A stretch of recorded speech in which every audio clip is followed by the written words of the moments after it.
क्या आपने कभी ये अनुभव किया है, जब आप अकेले होते हैं तो आसपास बिल्कुल शांति होती है, लेकिन भीतर कुछ ऐसा होता है जो बेचैन कर देता है। भीतर एक खामोश शोर उठता है जिससे बचने का मन करता है। क्यों क्यों अकेलापन इतना भारी लगने लगता है? क्यों मन अपने ही साथ नहीं रह पाता? आज हम बात करेंगे उस गहराई की जो अकेलेपन के भीतर छुपी है, और कैसे यही अकेलापन एक दिन आत्मिक शक्ति का द्वार बन सकता है। देखो, जब इंसान अकेला होता है तो सबसे पहले उसका सामना खुद से होता है, उसकी सोच से, भावनाओं से, यादों से। वो सब चीज़ें जो सालों से दबाई हुई है, जो व्यस्त दिनचर्या और लोगों की भीड़ में कहीं छिप गई थी, अब वे धीरे धीरे ऊपर आने लगती है। शुरुआत में लगता है कि ये तो शांति है, लेकिन कुछ देर बाद वो शांति भीतर के असंतुलन को उजागर करने लगती है। यहीं से अकेलापन शुरू होता है। हम सोचते हैं कि हम अकेले हैं, पर असल में हम खुद के इतने पास आ जाते हैं कि मन डरने लगता है। क्यों?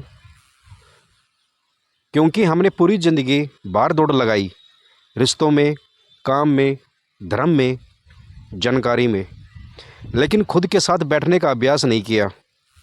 और जब अचानक जीवन में हमें अकेला कर देता है या खुद एकांत चुनते हैं, तो भीतर की वास्तविकता सामने आती है।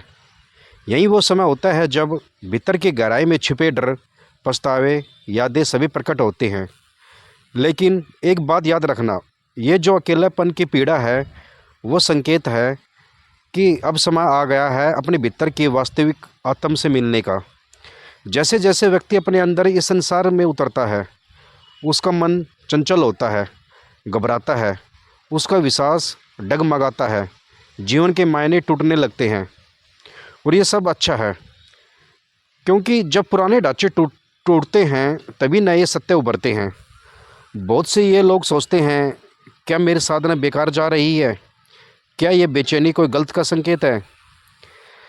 लेकिन नहीं, ये एक प्रक्रिया है भीतर की सफाई का। जैसे नदी में गाद जमा हो जाए और पानी गंदा दिखने लगे, वैसे ही जब हम भीतर उतरते हैं तो पहले सब कुछ धुंधला, असहज, बोझिल लगता है।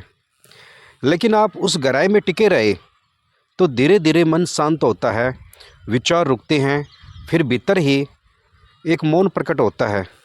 और उस मौन में आप अपने असली स्वरूप के करीब पहुंचते हैं।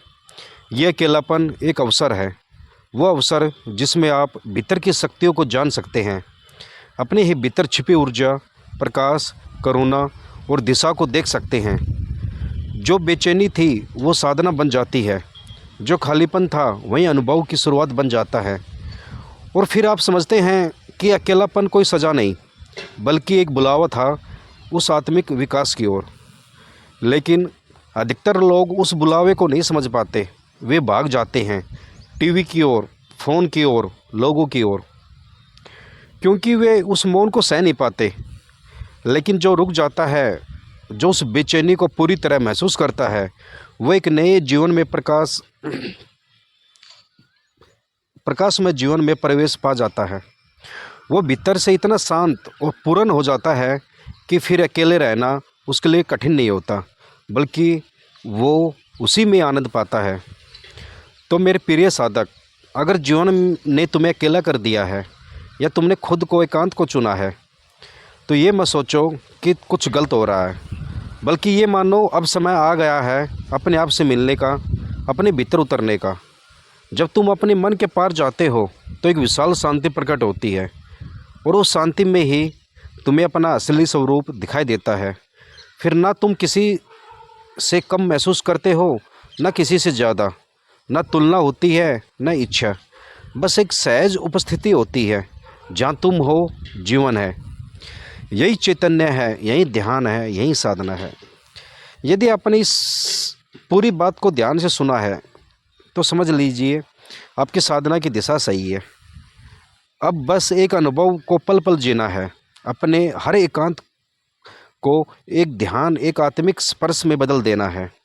अकेलापन अब कोई डर नहीं, बल्कि एक रास्ता है जहाँ से भीतर की यात्रा शुरू होती है। स्वामी चैतन्य ध्यान साधना इसी मार्ग का साथी है।